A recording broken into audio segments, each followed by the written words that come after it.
am Cindy Boyda. I am a home-based career consultant for Right Management.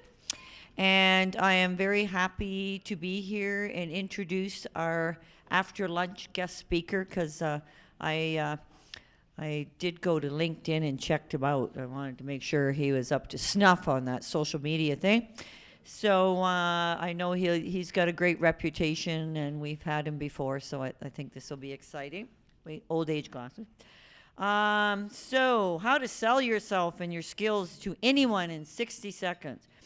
Okay, Tony Price. It doesn't matter whether you're marketing your products and services, convincing your customers, or interviewing for a new job, you need to speak quickly on 3 levels.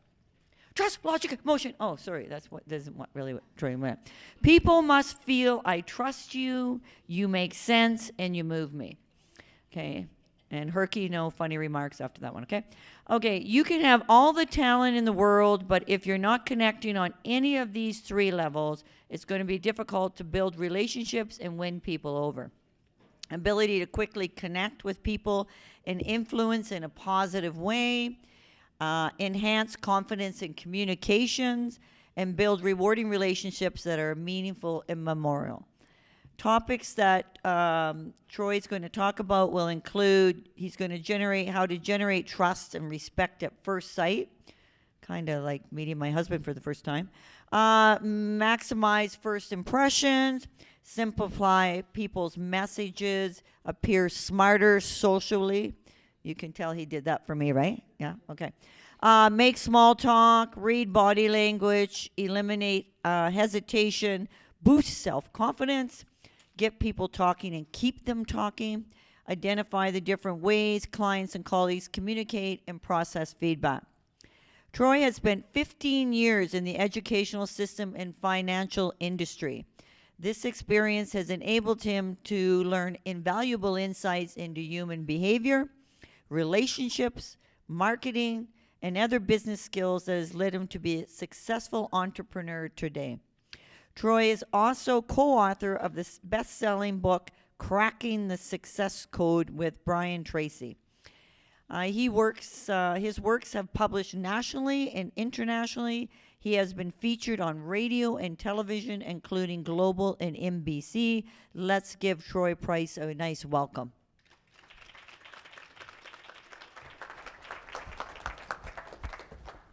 Thank you so much, Sandy. Appreciate it. How's everyone doing today? Awesome, good. How was the meal? Good. I hope because you had a great meal, it doesn't mean you're going to fall asleep on me. So my job is to keep you awake, especially in the next hour and 15 minutes, so that keep you engaged and keep you going.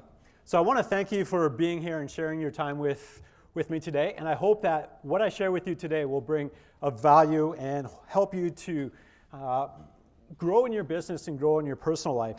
The skills and strategies that I'm going to share with you today are going to help in all aspects of your life, not just in business, but in your relationships and everything else that you do. I first want to start off by sharing a story. Years ago, 4 good friends graduated at the same time from Eton College. It was a time of happiness and certain sadness. They knew that from that day on, each would head off into different directions in the world, and that they could quite literally never see each other again, perhaps forever. "We're going to change over the years," said one of them. "We need a way to show each other who we are to avoid any embarrassment when we meet." "Right," said the other. "Let's always keep the bottom button of our waistcoats undone, and if we should meet, there will be immediate recognition." And they parted. Many years later, bottom button undone, one of the 4 was walking in London and saw a very portly gentleman coming towards him, and he too had his bottom button waistcoat undone. It was his chance. "From Eton?" asked the man. "No," said the portly gentleman. "From drinking."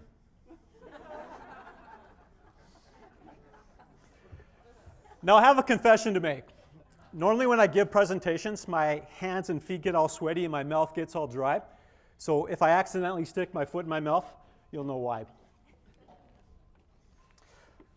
What I'd like for you guys to do right now, since you just had a nice lunch break and some of you are still coming in, I just want you to just take a moment, stand up, and introduce yourself, if you haven't already, to the person beside you, to your left and to your right. Just say hello, who you are, and then have a seat. Sit back down.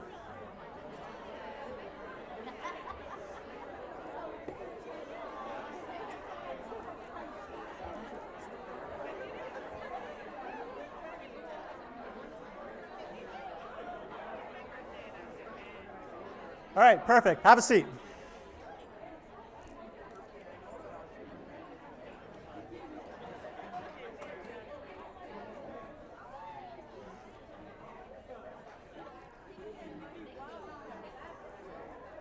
Looks like we got other people that like each other more than others, so that's okay.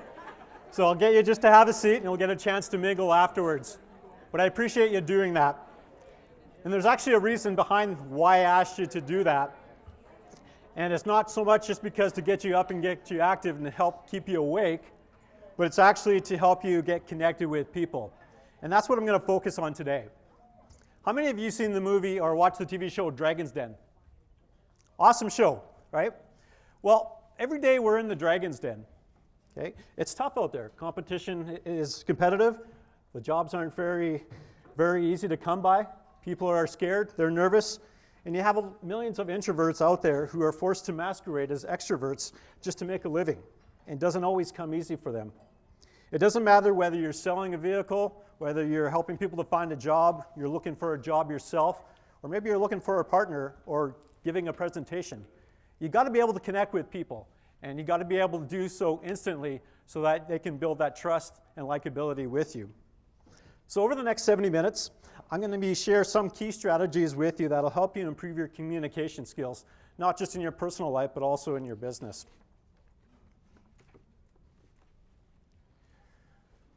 The human mind is a wonderful thing, and it actually works on two levels.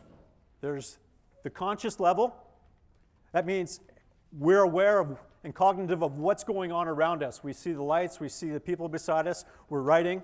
Okay? It controls the logical thinking, the analysis. Okay? The other part is the more deeper part, the subconscious or the unconscious part of the brain.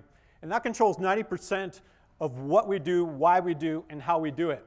So things such as intuition, things such as creativity, feelings, emotions, those are all things that are controlled by the unconscious or the subconscious, things that we aren't so quite aware of. They're kind of below the surface at a different level, functioning simultaneously with the conscious part. So when we look at it in a more context level, 10% of the conscious mind, as I mentioned, focuses on critical thinking, such as if I said to you 2 + 2 is 5, right? Some people are like, yeah, it's 5. No, it's 4, right?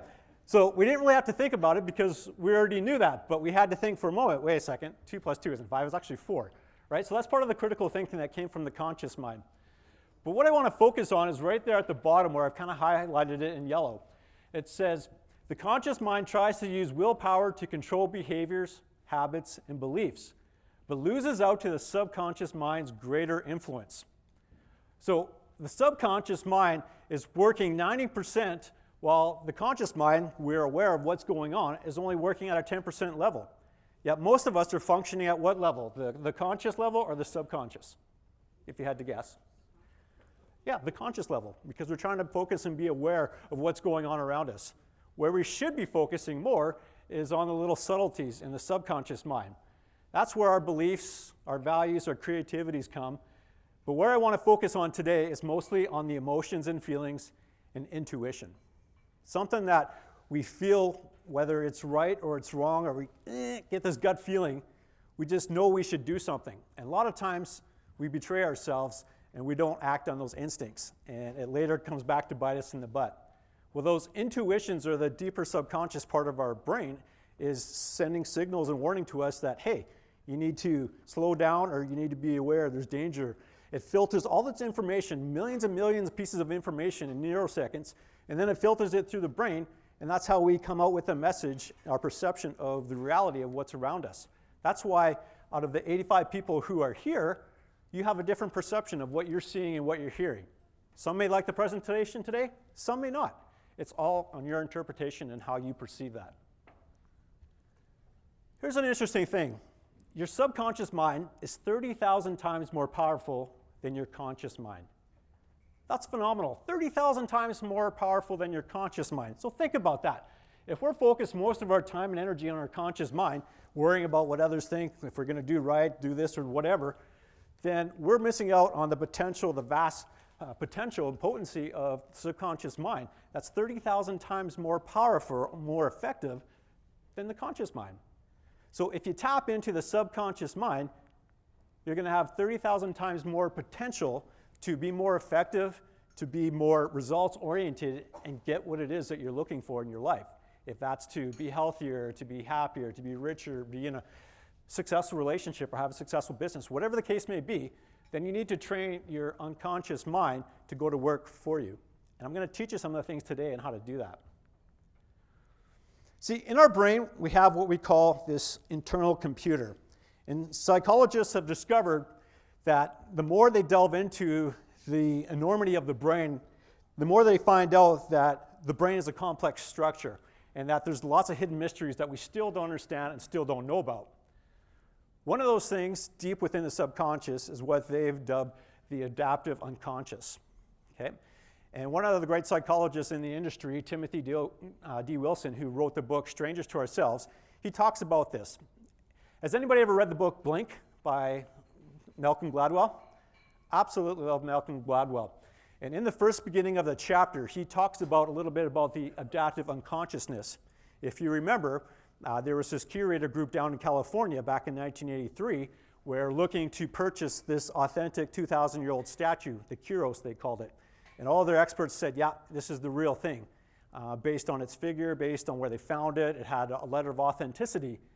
But they had this gut feeling that it wasn't quite 100%. And they were ready to pay $33 million for this statue that had been buried for over 2,000 years that they found in Europe. Well, before they made the deal, they had to do the due diligence process. $30 million back in 1983, and even today, is a heck of a lot of money. So they thought they would bring in the big guns. So what they did was they actually took the Kuros, this statue, and shipped it over to Greece and got some of the top experts in that area to look at this beautiful statue. And within 2 seconds, those top curators in the world, these experts on statues, immediately recognized that it was a fake. It was a fraud, and told them not to go through with it. Yet everybody else in California in the curator group in the museum where the statue was going to go, and they were supposed experts, all of them swore this was the real thing. Well, when they delved more into it, they actually discovered that, in fact, it was a fraud, and they could have lost over $30 million. So what was it about these experts over in Europe who had this immediate gut instinct that this wasn't right? They didn't feel right. It didn't look right. They couldn't explain it, but they knew there was something there.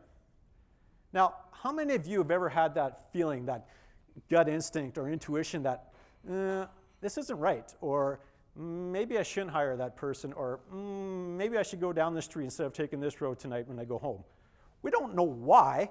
We just know that it's there. And it's part of our adaptive subconscious that helps us to stay away from danger and to help us to effectively perform at the highest levels. So, fact number one, people automatically put up these invisible walls, these barriers, not because they're rude necessarily, but because it's a natural defense mechanism that all of us have. And it's more prevalent in women, and understandably so. So guys, when you go to pick up a woman in a bar or somewhere like that, and she's giving you, the cold shoulder attitude, just know that most times it's probably not you. It's just her way of saying, I don't know you yet, I'm afraid, I don't trust you, but get to know me a little bit more, bring down those walls, and I'll let you in when I'm ready. But not until then. The big mistake that we have is you try to jackhammer into people's brains saying, oh, you got to like me, oh, you got to have my resume, I'd be great for this job, or whatever the case may be. People automatically have this defense system, and if you're not breaking down those walls instantly, no matter how hard you try, you're never going to succeed. So the challenge that we have is to break down those invisible walls. And how do we do that? Anybody want to take a guess? There's 3 ways on how we break down those invisible walls. Give you a hint. Sandy mentioned it right off the top. Trust. Yep. Trust is the bedrock of any successful foundation. If you don't have trust, you have nothing. So you immediately got to establish trust. What's the second one? It's part of that. Logic and reasoning. And what part of the brain does that come from? Yeah, the subconscious, which is 10% of the brain. And then what's the last one? Emotion, right. Emotion. And what part of the brain does that come from? The subconscious, the 90% of the brain. So if you want to break down those walls and have success, if you're looking for a job, finding a mate, having business, growing your clientele, whatever the case may be, you've got to focus on these three things: trust, logic, and emotion. And I'm going to focus on those three things today. So fact number 2, almost every facet of people's personality is evident from their appearance, their posture, and the way they move. So if you really want to know about somebody, just look at the way they walk, look at their posture, look at the way they dress, look at their shoes, look at the car they drive. Right? It's what I call your inactions in action. So a lot is said about you, and you don't even realize it. And that's the message that you're giving off and communicating with others. So knowing that the subconscious works in 90% of the brain, those little subtleties that we don't pick up necessarily, but it's something that we sense and that we feel, but our eyes filter all the information coming in and coming out, how important do you think it is to look great, to act great, to speak great, and to walk great? It's pretty important because appearance is the number one thing that we notice right away, right? I can tell right away what kind of person you are just by the way you're dressed, by your facial reactions, whether you're listening, whether you're sleeping. And by the way, don't sleep on me, okay? So whatever the case may be, all right? So let's have a little fun here. So how long do you think it takes for you to decide if you like somebody or not? What do you think? You think it's 10 minutes, 3 minutes, 90 seconds, 10 seconds? What do you think? 90 seconds. How many say 90 seconds? Okay, how many say 10 seconds? Well, those are all pretty good guesses, but you know what the answer is? 2 seconds. 2 seconds. I know. It's like 2 seconds. What are you talking about? Well, here's what the study shows. The Harvard School of Health Sciences did the best research ever on the subject. And again, getting back to the book, Blink by Malcolm Gladwell, he talks about this as well. The subtitle of the paper read, "Students seeing a 2-second video clip of a teacher without no sound came to the same conclusions about that teacher as students who had spent the entire semester with them." So immediately within the first 2 seconds, students knew if they were going to like that teacher or not. And you know what? That attitude, that perception didn't change 4 months later when they surveyed them again, because those exact same results from their initial meeting to the end were identical. They were the same. So 2 seconds. It's just like that curators I was telling you about the statue. They knew within 2 seconds, the real experts, that it wasn't real. It wasn't because they had a book and they flipped through everything and said, oh, that looks right. Oh, that. No. They went on their gut instinct based on years of experience and their adaptive unconsciousness. So you've got 2 seconds to impress somebody. That doesn't give you a whole lot of time because you can't really say and do much in 2 seconds. In fact, people have already made judgments on you before you've even approached them or even said a word. That's how powerful it is, because our unconscious is already picking up all these senses and all these different feelings and touch and smell and all these things, and already processing message in our mind. So if you want to impress somebody, okay, it's important you do it right. Why are first impressions so important? Because we live in this fast-paced, chaotic world where we've got thousands of different pieces of information bombarding us and coming at us at light speed. And we have to form a quick judgment. We have to form a quick snapshot. And so with everything else that's distracting us and getting in the way, when we see somebody for the first time within the first 2 seconds, we have to make a snap judgment and decide whether we're going to like them or not, whether we're going to do business with them or not. The image that you encapsulate from your initial meeting with that individual, okay, is what psychologists term as the halo effect. Have you heard that term before, the halo effect? What's the halo effect in a simple nutshell? Anybody want to take a stab at it? Wayne's World, Dreamweaver. Yes, Wayne's World, Dreamweaver, right? Well, again, the halo effect is kind of like that teacher and the students. They already have a mental and subconscious image of that person, whether it's the way you look, the way you smelled, whatever you said, either good or bad. That's not going to change, because years down the road, they still have that same initial impression about you. You could be a terrible guy and had a really bad day, said something that maybe you didn't mean, and you're meeting someone for the first time, and you know what? They're always going to have that perception, and you're going to have that reputation in their mind as being a bad guy, even though you're a really nice guy. And the opposite is true as well. You could be a really, really nice person, and people really, really like you, but then later on you start to do things that erode the trust. You start to do some shady deals, and you start to, offend people, and you're not seeing that light so much. But you know what? It doesn't matter, because they already had a good first impression about you, and in their mind, you haven't changed, right? It's kind of like your mom or your dad, right? You always see them as your hero or person that you look up to, despite their imperfections and maybe the beatings you got or whatever else. But in your mind, they're still good people because they're your mom and dad. Well, that's part of the halo effect. So that's why it's so important to make a good first impression on someone, particularly if you're looking for a job or looking to advance your career. So fact number 3, even before you say a word, the way you look at the way you move is more than 80% of someone's impression of you. So you haven't even said a word yet. And already 80% of the impression that somebody gets about you is already formed in their brain. So I don't know what your impression is of me, either good or bad or indifferent. I don't know. But part of that comes from the way that I'm dressed, the way that I'm speaking, my body language, and everything else. Okay? I did polish my shoes today, by the way, in case anyone was noticing. Wanted to make a good first impression. So, well, again, when it comes to intuition, okay, it's kind of that sixth sense, or again, we talked about is the adaptive unconscious. Okay? Studies have shown emotional reactions occur before the brain has had time to register what's causing that reaction. I don't know why it's going on or why I think that way. It's just, it is what it is, right? Well, that's what's going on. So the moment someone looks at you, he or she experiences a massive hit. It's like this adrenaline rush. And actually, chemicals are being released, especially if you're attracted to somebody. You start to get that butterfly feeling. You feel like Twitter-pated, right? And you're like, whoa, this is kind of weird. I know it's not the lunch talking, but something's happening at this table today, and I don't know what it is, but I want to find out more tonight, right? So that's what's happening. So with that massive hit, that adrenaline rush, either good or bad, it sets you up for the groundwork for the rest of the entire relationship. So what's the secret then?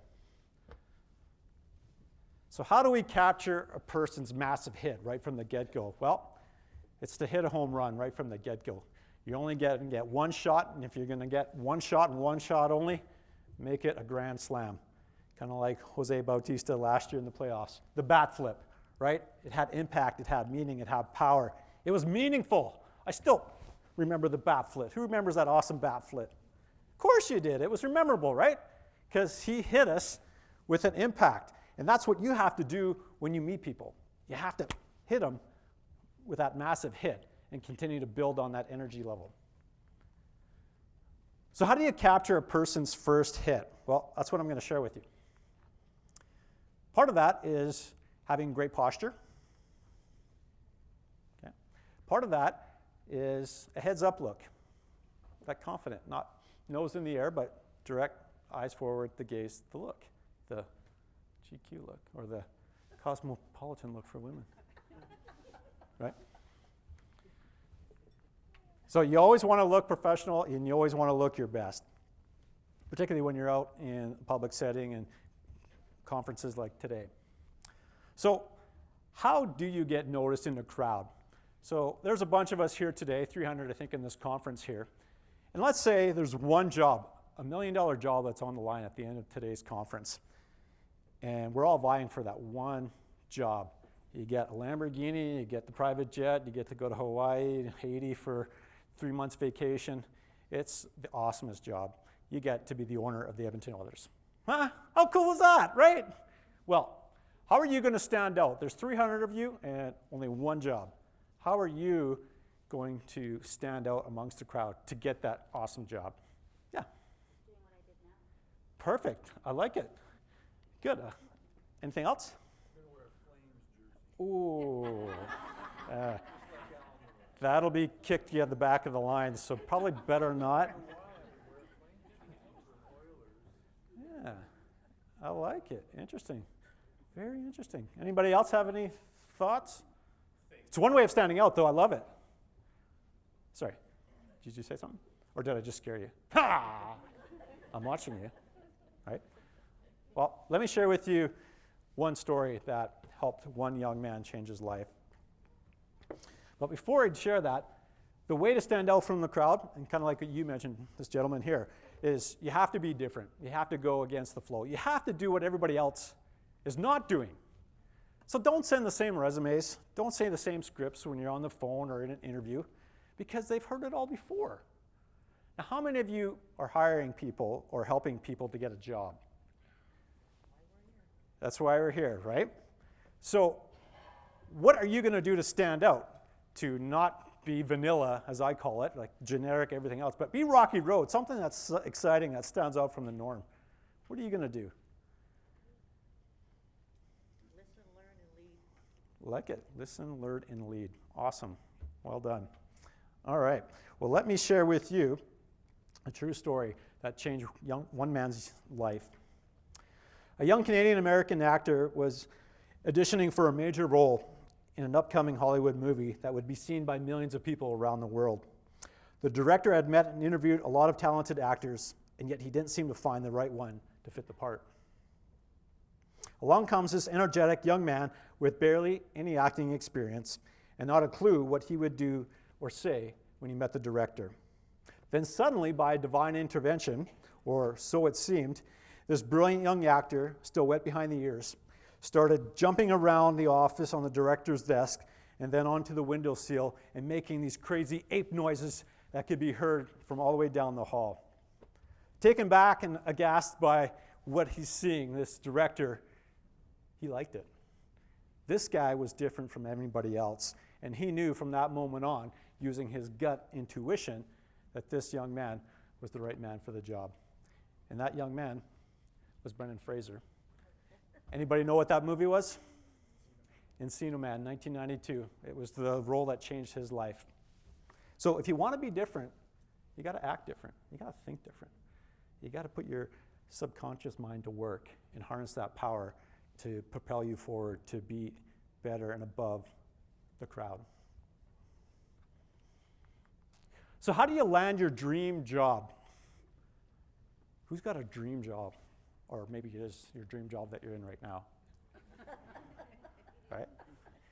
Whatever that dream job is, Connor McDavid stole mine. It was to be the captain of the Edmonton Oilers and be like oogly rich and handsome and everything else. But that didn't happen. That's okay, because I'm here today and not practicing for the big game tonight. So lucky for me, unfortunate for Connor. So how do you stand out and get the job that you want? Well, be a fish out of water. Be a fish out of water. What does that mean? Well, let me share with you another true story of how a gentleman became a fish out of water and became a major success. It is said that one of the giants of advertising got his first job working in the mailroom of a Madison Avenue agency. He was a creative fellow and wanted desperately to become at least a copywriter. He applied internally through the personnel department for a job in the creative department. But this ad agency was flooded with resumes from the best and brightest, so why even consider a kid from the mailroom? And the agency didn't. Time after time, the mailroom's boy, traditional, by the book, according to policy, follow the rules, do it the company way, application was rejected, barely considered.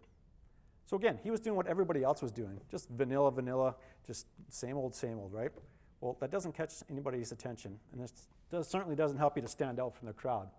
So he said, you know what? I need to do something different. So this is what he did.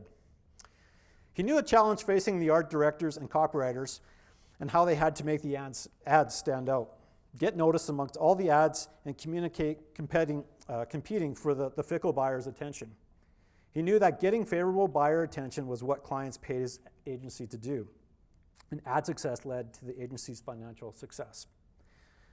The kid from the mailroom reasoned he had the same problem as did the creative people: how to design an ad for his product, or in this case himself, to be different, so unexpected that it would grab the immediate attention of his boss and help him elevate his status amongst all the other people that were in that resume pile.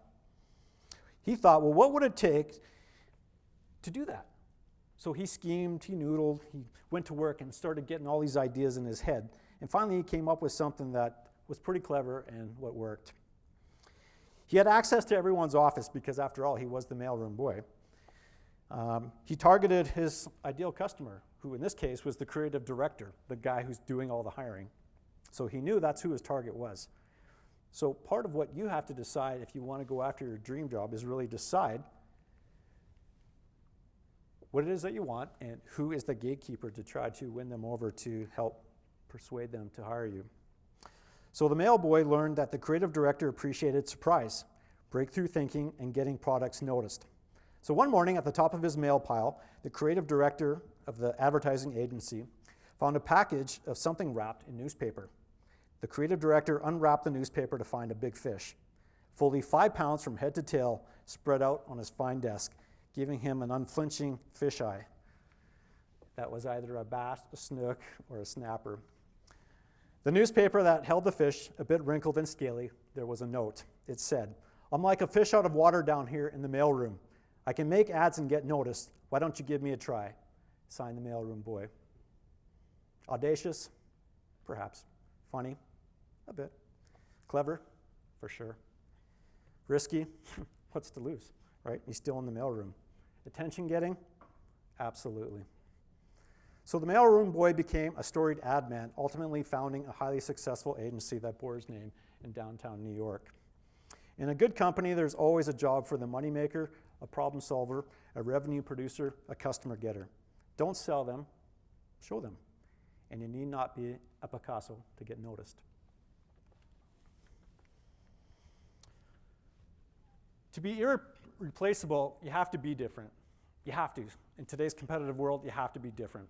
And when you are, when you bring value, they can't say no to you because you're the moneymaker. You're the guy that, or the woman that makes it rain, right? So you're irreplaceable.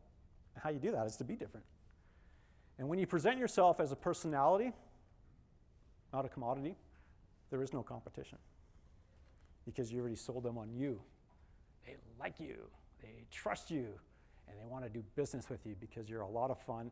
And gosh darn it, I can see ourselves having, beers and wine after work on Friday evenings when things are just been a really tough, stressful week, right? So always present yourself as a personality, not a commodity, and you'll always have a job. So 10 ways to look smarter in a crowd. And I want you to try these tonight. How many are going to the gala tonight? Okay. Everybody else in the other rooms probably are going. But wherever you go, whether it's in the gala tonight or in a restaurant or in a coffee shop or in your next session, whatever the case may be, I want you to try these techniques to help you to look smarter in a group or in a crowd. The first one is look sharp.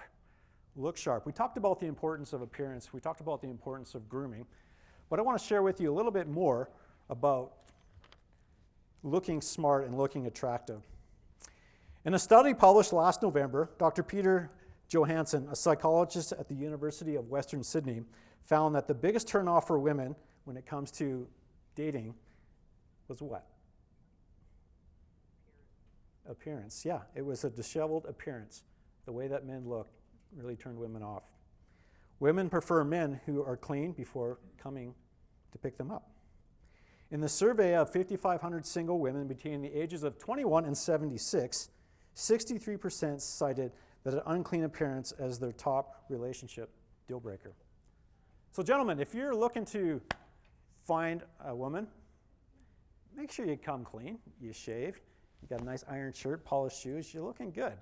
And you don't have to be the GQ guy, you don't have to be the uptown look, nothing like that. In fact, women just like the opposite. For the women out there, what kind of man do you like or find attractive? You can just shout it out. You don't have to say me either, but what? Confidence. Did you know that the number one quality that women look for in men is confidence? They find it really hot and they find it very sexy. Confidence is a big, big thing.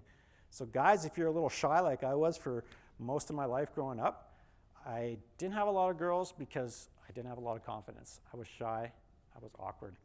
And that's kind of what led me to where I am today, doing the business that I do and helping people to get connected. What else? What else do you find sexy, women? Humor, absolutely. Humor is always good, right? Who doesn't like to be put at ease? You don't have to be a belly gusher kind of jokester, but just something that's warm, that's engaging, that's fun. Okay? Well, here's what women really like. It's not necessarily dressed to the nines, nothing like that, but here's what they said.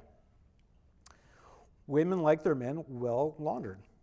So if you want to make a good impression in the first 2 seconds, shine your shoes, iron your shirt, cut your nails, and wash your hair.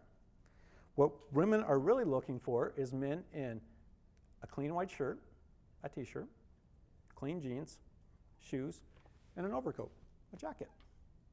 It's not too stuffy, but it's not too casual, but it's comfortable. And that's what women really want, what they really like.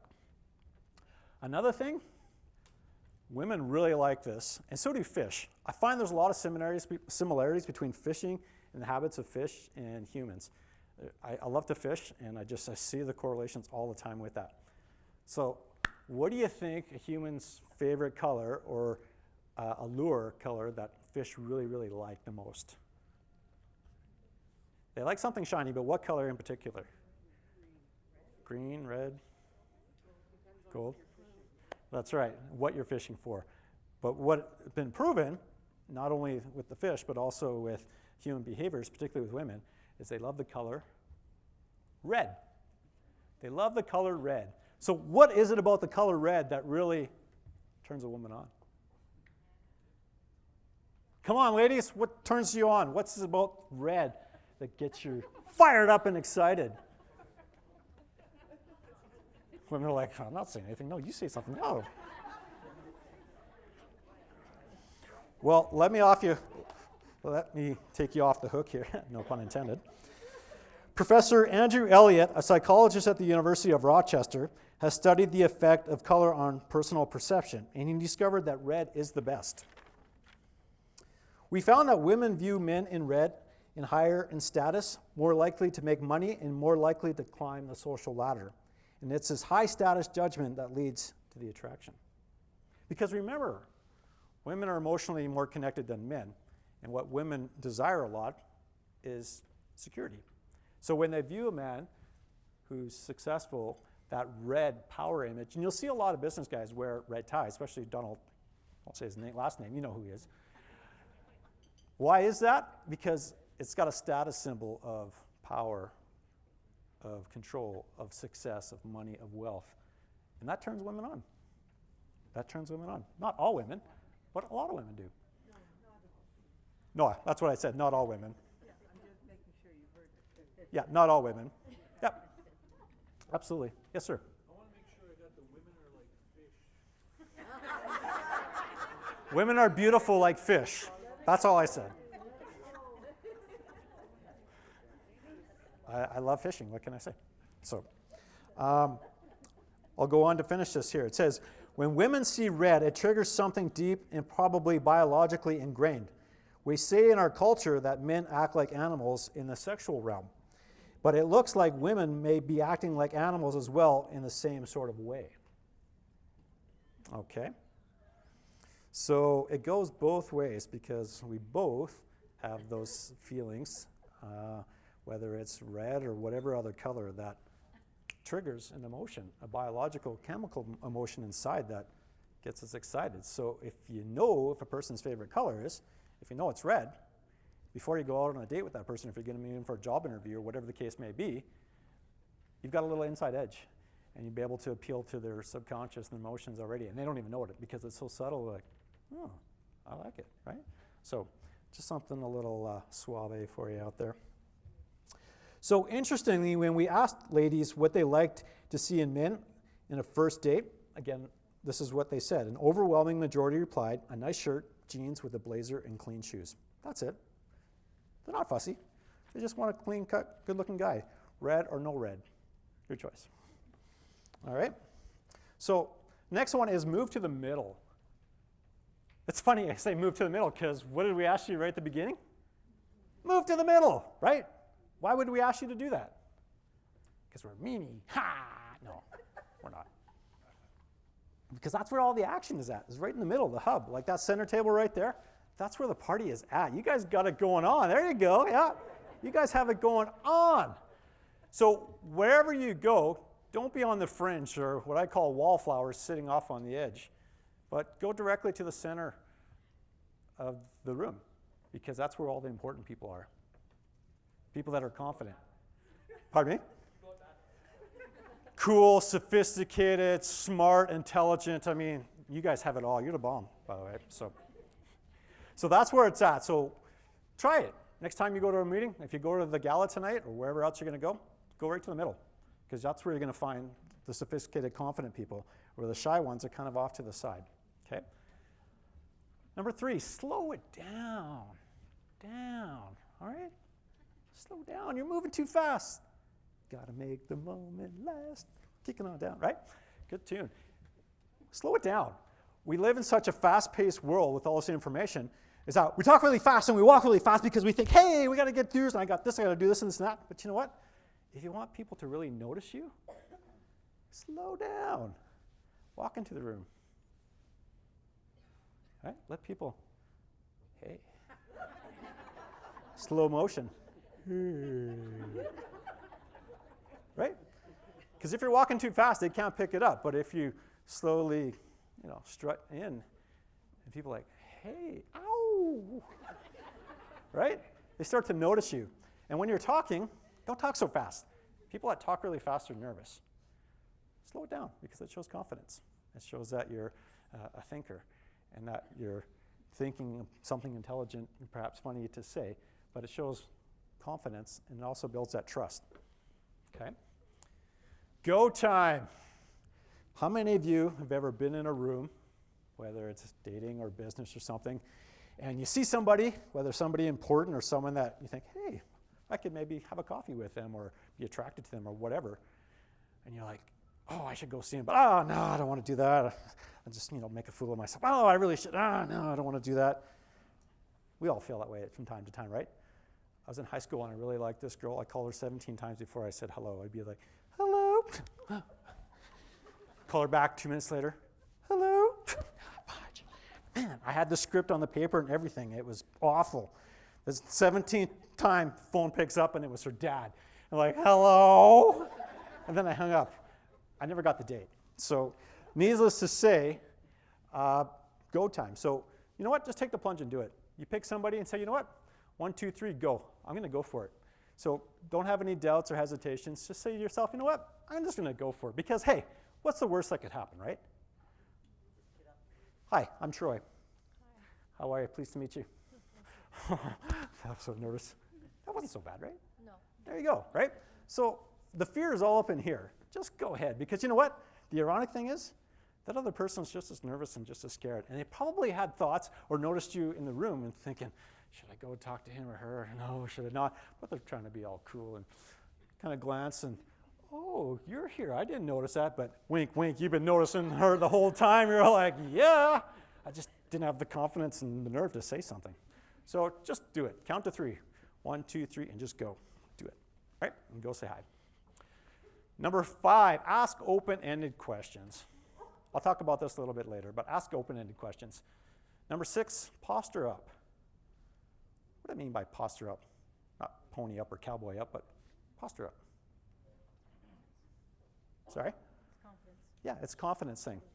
Yeah, absolutely. And you'll notice my posture is a little bit sore right now because I actually pulled a muscle playing basketball last week, but I guess it's better to pull a muscle than pull a finger, right? So anyway, enough of that. Number 7, uncross your arms. This is one of my annoying things when people are talking or you're in a group and someone just, they're rocking back and forth and they got their arms like this. What kind of message are you sending to people when your arms are like this? Yeah, you're cold, you're uninviting, unengaging, you're bored, you don't want to be there, right? So uncross your arms, open your hands. Don't keep them clenched. Open up like a flower on the first day of spring. Let the sun shining beam on you and just unfold and let the world discover the real you. Okay, enough of that. Moving on. Don't stop and stare, okay? What happens when you stop and stare at somebody? Does it? Really? Oh, why? Why do you think that makes them feel uncomfortable for? Why are you staring? Why Does it make you feel funny? no, a little bit uncomfortable. Okay, so I won't stare anymore. Okay, thank you. Okay, no problem. Yeah. Well, of course, right? So don't stop and stare, and yet we do it all the time, and that's probably why we get into accidents. But don't stop and stare, okay? Just glance, and when the time is right, then you can develop a conversation. But it makes people feel uncomfortable, makes it feel creepy, right? And understandably so. Number 9, avoid overexcited nodding. Yeah, I know, right, Sally? Yeah, oh my gosh, right? I know he tried to call me, but he never called me. I can understand why. Was it my hair? Was it my nail? I don't know why. It's like, yeah, Marcia, yeah. I know what you mean. I had the same problem last week, right? So avoid the overexceeding nodding, because not only is it annoying and irritating, but you look like a headbanger from the 70s at an ACDC concert. Get it? So anyway. Number 10, put the phone away. I'm sorry, in this day and age we actually have to say this, but put the phone away. I read a story where there was a couple in a house. He was downstairs watching TV. She was upstairs in the room. Instead of going up a flight of stairs to talk to his wife, he simply just texted her and said, "What time is supper?" And she replied back, "Get it yourself." And then they went back and forth, texting back and forth, back and forth. He ended up staying downstairs on the couch, and she went to bed, falling asleep, unhappy. We've gotten this day and age where it's so high-tech that we've become less high-personal with people. So be polite and be considerate. Put the phone away. Number 11, be consistent with your words and emotions. What do you think I mean by that? Be consistent with your words and emotions. Still be all over the place. Yeah. Say what you mean and mean what you say. It's called congruency, and I'll talk about this in a few minutes. But yeah, if you're saying one thing, but your body language is saying something else, you're sending mixed messages, and the person that is receiving your message is completely confused, and they have no idea to trust you, to like you, or kick you to the curb. So again, that comes back to the trust factor. You have to be congruent with your words and your actions. Number 12, pay attention to the little details. That's so, so important.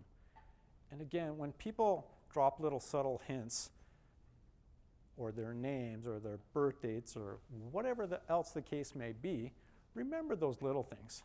Especially if you're growing a business or you want to attract clients, simple thing to do is write it down in a notebook so that you remember those dates. So when you call them up on those special dates, they're like, "Hey, you remembered." Like, "Of course I did. You're my most important client. How could I forget?" As you're flipping through, your notebook and all the other clients on there, you've got that one highlighted for that day, right? Little do they know. But in their eyes, it says, "You care about me. You remembered." Now, I've been blessed and cursed with a really great memory. I can remember things from like 38, 39 years ago. And people don't even remember themselves what happened. So when I haven't seen them in a long time and I bring up, "Hey, do you remember what time we did this and that?" They're like, "No." I'm like, "Well, what do you mean? We had a great time. We did this and that." Like, "I don't remember that."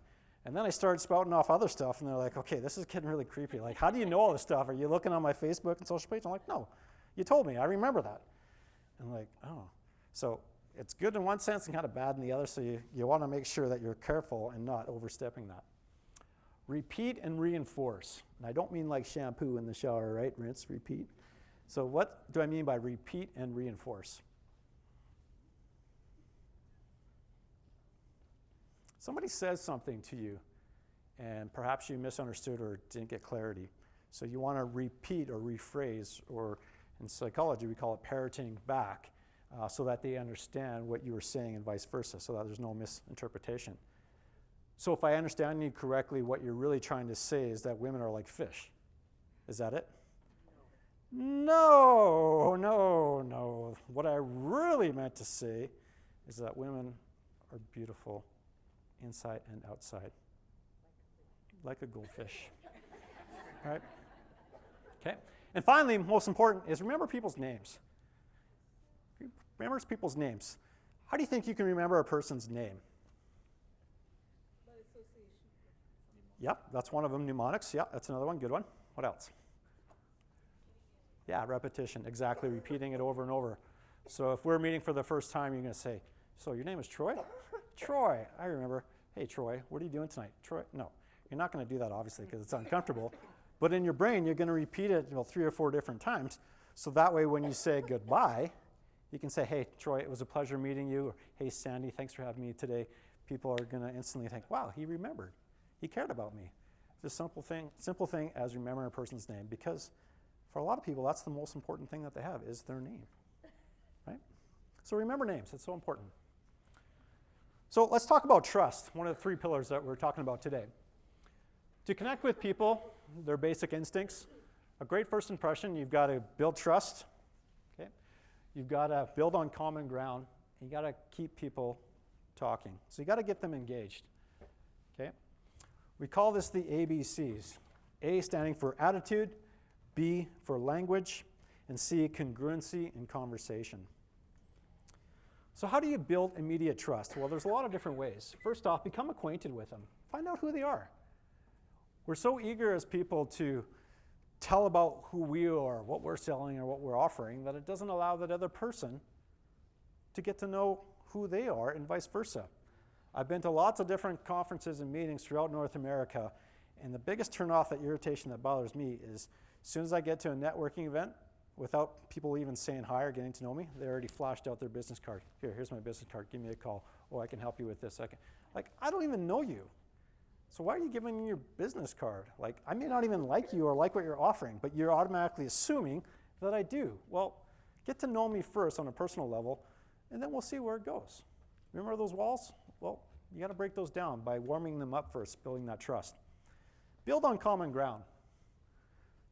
We all have values, we all have beliefs. Some are similar, some are different. But what are some common ground things that most people share in common with? Things that are really important to them. Yeah, family. What else? Sorry, pets? Yeah, absolutely. Animals, sure. Politics. How about the Oilers, huh? Woo-woo. Yeah. So whatever the case may be, but you're not going to find out, no, until you ask. And that's why asking questions is important. Because once you're like, hey, I love to golf too. Great, well, where do you golf? Oh, I golf at, Metal Arc or wherever the case may be. Oh, what's your handicap? Oh, I wear glasses. What's yours? Just kidding. Right? So whatever the case may be, is build on common ground, because you establish instant connection when you build on common ground. And that's one of the key secrets that big players do, is they immediately find out what they have in common with somebody else. Maybe they're from the same country but came to Canada, or maybe they're, grew up in a poor home, or whatever the case may be. We all have struggles, but try to find that common ground to build from. Show empathy, integrity. If you're going to say something, then do it. If you're going to be here at 1 o'clock for the presentation, then be here early. Shakespeare said it's better to be 3 hours early than 1 minute late. And that's kind of a rule I've always lived by. Be early, because people like people that are punctual and that are on time. I used to be a school teacher, and I couldn't stand truancy. People were late coming in all the time, and it bothered me because it disrupted the flow and the interaction of learning with the other students. Be honest, be authentic, actively listen. I have this rule when it comes to listening. It's what I call the 80-20 rule, the Pareto principle, and I apply it to listening, is that when you're talking, communicating with somebody, listen 80% of the time and only talk 20% of the time. What can you learn when you're actively listening? What can you learn from the other person? Probably their life stories and everything else that you didn't want to learn, right? And they're like, I don't know why I'm telling you this for. And then they go on and on and on. And like, it's like, oh, they must really trust me. And all you've done is just, wow, oh, that's interesting. Oh, I'm sorry, right? You just listen. And that's a lot of times what all people need is just listen, okay? And most times when you just actively listen, you can find out the answers, and the person answers it for themselves, right? Ask questions, communicate frequently, be consistent, make and keep commitments, value long-term relationships and not short-term success. This is what I call the win-win. So in any relationship to be successful, you've got to bring value to the table. You've got to bring value because there's got to be something in it for them to attract them, to engage them, but also to continue the relationship on there afterwards. If you're in a relationship where it's give, and the other person just takes, then it's a win-lose, and that's not a relationship you want to be in. You want to be in every situation where it's win-win, where you both grow together and succeed together. Okay, always do the right thing. That comes back to integrity. Show people you care, and compliments. How many of you like getting nice compliments, especially from your significant other? Feels good, doesn't it? Well, sometimes the way we position compliments has a lot more positive effect. If we simply say, sorry, what's your name? Mercy. Mercy? Awesome, nice name. Mercy, I like your scarf. Thank you. You're welcome. How did that make you feel? Good. Okay. Now, what if I said this? Mercy, I love that white scarf that you have on. It really brings out the color of your eyes. You look great in it. Now, how do you feel? I feel better. Yeah, it's elevated you from just a simple compliment to I personalized it and how it makes her look good and brings out or accentuates another positive feature, her eyes, right? So You changed your tone of voice as well. That's that right. Second time. I did. I And intentionally slowed did it that. Yeah, good pickup. And you're exactly right. Most people probably didn't notice that. It's the subtlety in it. Well, that's part of the subconscious that helped appeal to your emotion that elevated you to that next level. Like, oh, well, thank you, right? So the 3 V's we call this, and this helps to build trust, is the visual, the vocal, and the verbal. 55% of what we don't say is through body language. 38% is how we express our words, our delivery, our tone, kind of like what this lady just mentioned, what I just did. Okay? And then 7% is the actual words. So if you want to build a great relationship or have a really great interview or attract new clients, it's not so much the words.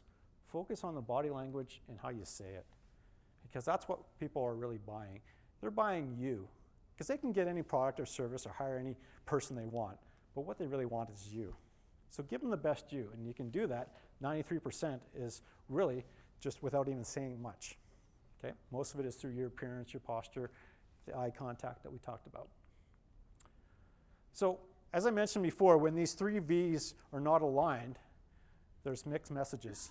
And when there's mixed messages involved, there's a lack of trust. They get that ill feeling inside saying, you know what, I don't think I should hire this person, or I don't think I want to go on a date with that woman, or whatever the case may be. So you got to make sure all 3 of those are aligned together to be effective. So what do people respond to? Well, they respond to the ABCs. 1, 2, 3, right? The first of that is your attitude. It's your attitude at the beginning of an encounter that determines success or failure. How many of you have ever come across a person that just, they haven't said a word, but you get that sixth sense, that feeling that, you know what, I don't want to be around them. It's like this big bear that's in the room and they're just having a bad day, or they just seem really turned off, and you don't want any part of that. Well, that's your attitude. And whether you realize it or not, that's the message you're sending people.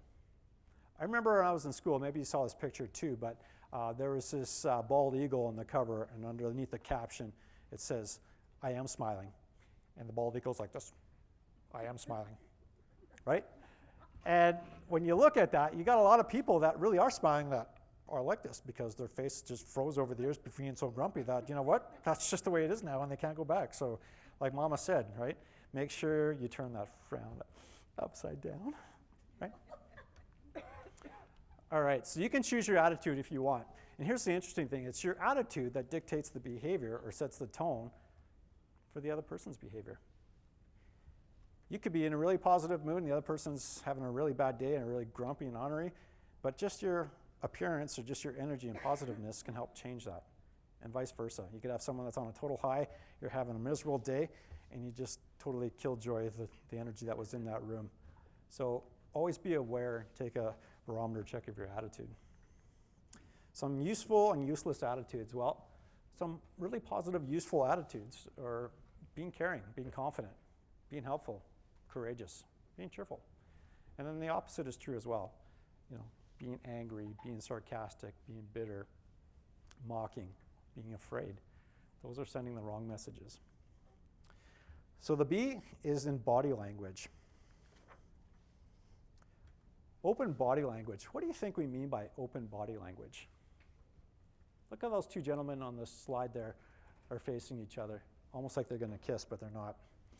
What are they sending message to each other? Yeah. Their eyes are aligned. their bodies are aligned, and their hearts are aligned. It's open. Okay? And that's what we call the open communication, because when your body is open, it communicates a message of what? Confidence and trust. Remember, you need trust to have a good relationship, because that's the foundation that builds everything from. And that's how you do that. When you have an open body language, okay, you're saying, I'm open for business. I'm approachable. I want to get to know you. But if you have a closed off kind of message, you're saying to other people, you know what? I'm closed for business.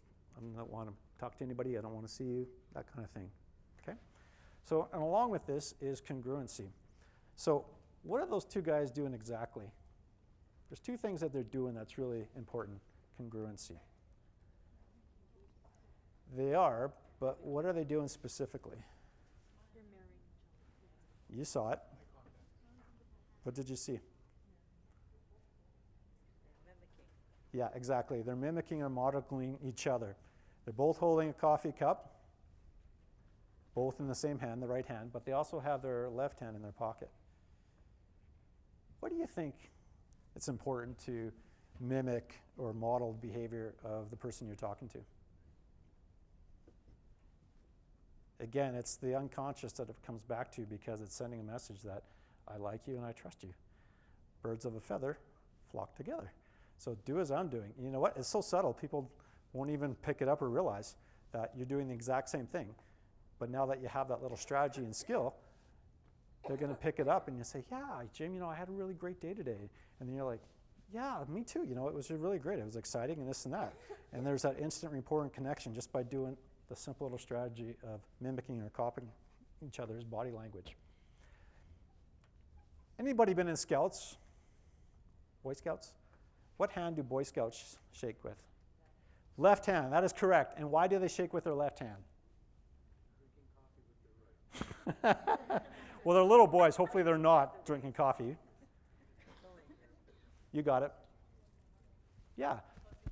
You bet. Closer to the heart. It's on the left side of the body. So when you stick your hand out for a handshake, it's a token of friendship. It means I come in peace, I trust you. And that's why we shake with the left hand, is to say, I trust you, I'm not going to hurt you, I'm going to be your friend. Okay? So just to recap, A is the attitude that attracts, B is the body language. So look them in the eyes and smile. Point your heart towards them. Synchronize your body language. Copy or mimic them. And then the C is conversation. Get them talking. You first meet somebody, how are you going to get them talking? And you've not even met them yet. What are you going to do? Pardon me? Okay, talk about the weather.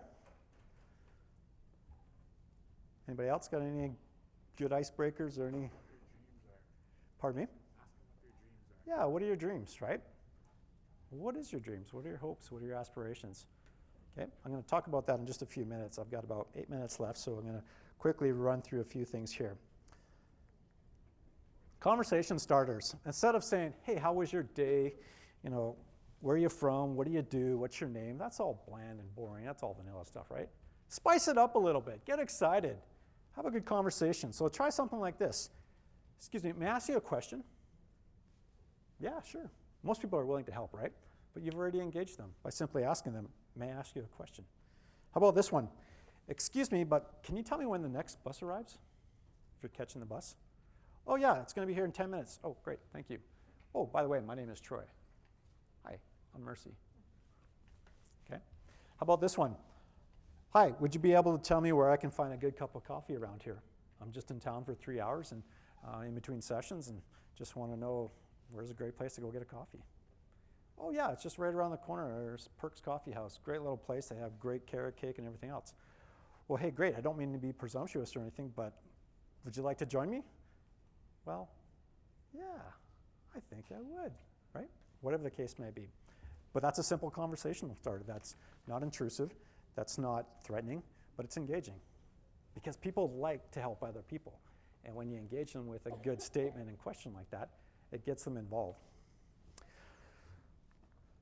So again, open questions versus closed questions. There's different types. So the first one is open. Open questions start with who, what, why, where, when, how. Tell me about. And what do you think about blank? Closed questions are just direct, either yes or no. Are you going to the game tonight? Did you like the lunch today? Loved it, right? Or whatever the case may be. Okay? So next type is closed to open questions. Have you thought about my suggestions? Are you interested in the buy one, get one free promotion? Do you want to go out for dinner sometime? Have you taken the finance course already? Or you can answer a question with a question. For example, I'm looking for a new home.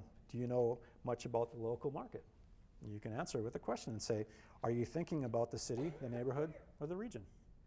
Okay, and then there's a couple more examples I have underneath there. Questions that begin with are you, did you, and have you get a yes or no answer and don't encourage more dialogue. But questions that begin with who, what, where, when, and why, these ones here, and how, open people up and get them talking. So that's how you get them engaged and get them talking and keep them talking, is by asking the who, what, why, where, when questions. So I want to challenge you guys today, wherever you go tonight in a public setting, is to ask these questions. Start with a statement, then ask a question, and then give your feedback. And what do I mean by feedback? Like, hey, that was a really good question that you answered, thanks, right? No, right? Feedback that I'm talking about is, yeah, I agree. You're right. Well, how was the lunch today? You said that it was really delicious. Tell me more about it. So another follow-up question. Body language of nodding the head, eye contact, listening. Those are all feedback signals that we give to people, either consciously or unconsciously. I wish we had more time because I would love to get more into the fun stuff, but I'll just quickly wrap it up with the last two pieces here. Is level 2, you have to connect with people on a logic level. Logic and reasoning, which is, sorry, what part of the brain? I forget. The logic and reasoning? There you go, good man.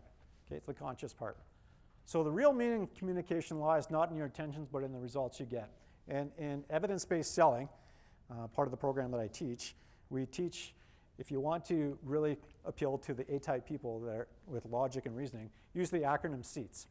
SEATS is telling stories, give examples, telling analogies or anecdotes, get testimonials, and provide statistics.